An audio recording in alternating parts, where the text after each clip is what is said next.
All right, guys, huge breaking news.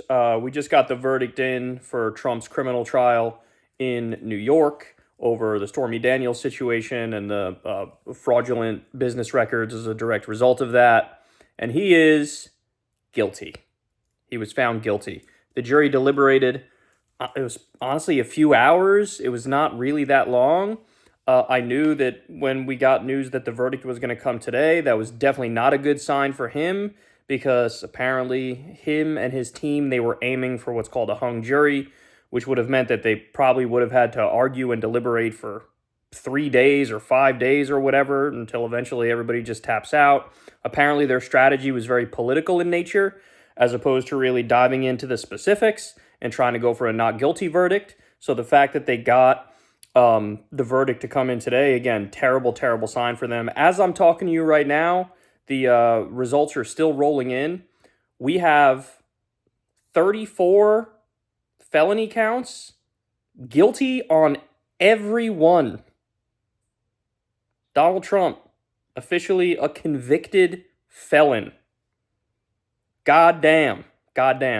So, look, man, this is something we've talked about quite a bit, but he's really good at marketing and PR type stuff, but honestly, his shtick falls apart in a place like a courtroom.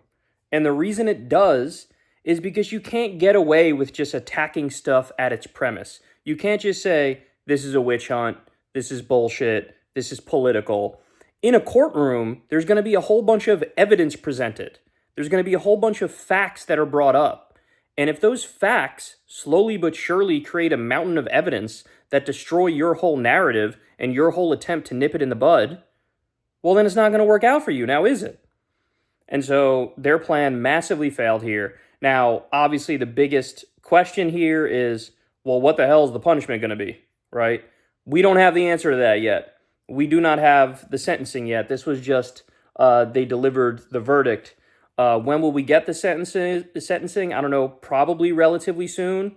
Look, obviously, if there is prison time on the table, that is gigantic.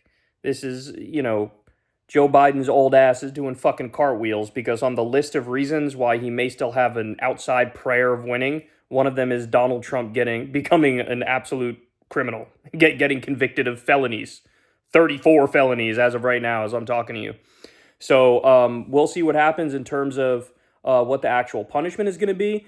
Crystal and I were actually just talking about this, but I don't know, man. I don't know if there is no prison time. Can I see this kind of not having that much of an effect on the race, or maybe like temporarily having an effect of a swing of 4 points or something, but then evening out over time and reverting back to homeostasis where it's basically like where it is right now? That's certainly possible. I'm of the belief that if indeed he ends up behind bars, honestly, for any amount of time, I personally think that will lead to at least a 3 or 4 point swing against him, because I don't think your average normie voter, your independent, your moderate, your center-right type person, your fence sitter, I don't think they want to vote for a convicted felon. I really don't. I think people have this perception of Donald Trump, or at least your average American does, not necessarily people who are already massively pro-Trump, but they have this perception of him like he's a billionaire crook who got away with shit for his entire fucking life and it's all catching up to him now. Is that going to have an impact when people get in the voting booth? Probably. So now, think about it. The E. Jean Carroll case, he went down. The civil trial in New York with the 48 different kinds of fraud. Found guilty on that. Owes a gazillion dollars over that. Obviously, trying to come up with a way to pay that back. Lord only knows who he's taking money from in terms of billionaires in foreign countries and who he's in bed with to try to pay back on that. But now this one, honestly, this is the biggest of all of them, bro. And look, I was on the record as saying I thought this was the weakest of all of the cases against him. And I still stand by that. He was found guilty, but I still think it's the weakest case of all of them. I mean, when you look at the Jack Smith case, I went through that the whole thing, and I thought that was very convincing to me. And the Fani Willis case, even, I know she has her own problems that she's coming with, but in terms of the details and the specifics of the case she was bringing, I thought that was rock solid. Well, we're not going to get an answer. We're not going to get an answer on that for a while. It's going to be after the election. if we get it at all, because if he becomes president, these things could just fucking evaporate. But that's going to happen way later on because they're gumming up the works with this whole total immunity garbage. But this is the only one that we're going to get before the election. And as I'm talking to you now, 34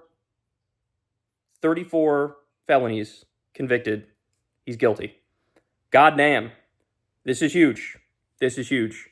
So we'll see what happens with the fallout. But I know he's already been seething. He's only going to seethe more now, right? Cope and seethe. Turns out that political strategy of just yelling witch hunt and saying it's all political and saying it's unfair and saying Biden is behind it, it's not going to fucking work. It's not going to work when you're in a courtroom and there's a whole bunch of evidence presented and there's a whole bunch of specifics and details and complexities and you have no fucking answer but to just be like, it's unfair. That just doesn't work. So anyway, yet again, Donald Trump fell apart in the courtroom. We'll see what the political fallout of this is. It has the potential to be huge, especially if he spends times behind bars. But if he doesn't, it also has the potential to not be that huge. We'll have to wait and see because you guys know Biden's numbers are absolutely in the toilet because he's arming and funding a genocide in Gaza and basically telling his base and young people to piss off every day. Arab Americans, Muslim Americans, telling them to piss off every day. They got their head in the sand and they're pretending like they've been up, even though they definitely have not been up. So either way, amazing stuff, man. I genuinely didn't know what was going to happen in this case. I had no fucking idea what was going to happen in this case, but now we have our answer.